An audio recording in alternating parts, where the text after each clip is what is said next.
impact this decision is going to have on the battlefield. There simply aren't enough of these ATACMS longer range US precision missiles to make a huge impact on Russia overnight. And that, I think, was one of the elements of the US decision making process. They weren't really going to be able to give enough to Ukraine to hugely change the battlefield. What is hugely important, though, is the amount of time in which President Joe Biden has said he simply didn't want to make this decision because of how escalatory the introduction of these weapons would be. Well, here he's made a complete volte-face and said, okay, I'm going to introduce this technology and allow Ukraine to hit deeper inside of Russia. Now, I should point out that Ukraine, in the gap, while waiting for the White House to make its mind up, has been developing longer range drones, and they've been quite successful at hitting various airports, parts of Russian energy infrastructure, wreaking havoc, frankly, at a pretty low cost. And indeed, it's a program that the US decided to try and assist and fund, according to some reports, because it was doing quite so well.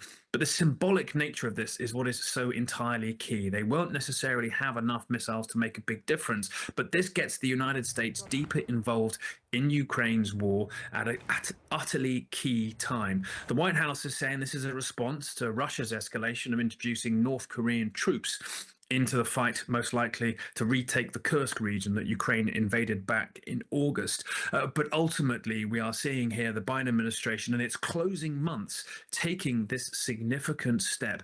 Now, it will likely complicate the life of Donald Trump, potentially. He can reverse this decision when he becomes president on January the 20th in a matter of hours. But it certainly puts the US deeper inside this war and potentially will make the Kremlin maybe angrier and demand more at the negotiating table. This also follows a very familiar pattern for the Biden administration when in terms of their aid they've been giving to Ukraine. We've seen with the HIMARS precision missile, with the Abrams tank, with the F-16 jet, all things Ukraine has asked for months, and then been told by the White House they can't have them.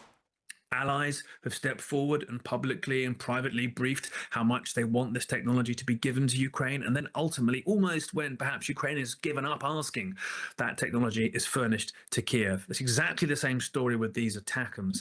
Now, we are in an utterly key moment here. These new missiles may not change the battlefield. In fact, there have been some suggestions by US officials that key attack aircraft that these missiles may have been aimed at have moved out of their range deeper inside of Russia, although some analysts presented a long list of targets they could still potentially hit.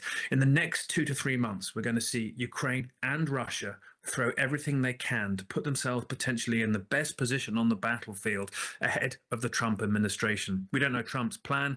We do know he thinks he can end the conflict in 24 hours. We do know that many of his top national security picks are not a fan of the endless assistance that NATO currently thinks it wants to provide Ukraine. So change is most likely coming, and they've spent much of the week talking to officials in European capitals about what that may indeed mean for the Western alliance behind Ukraine going forwards.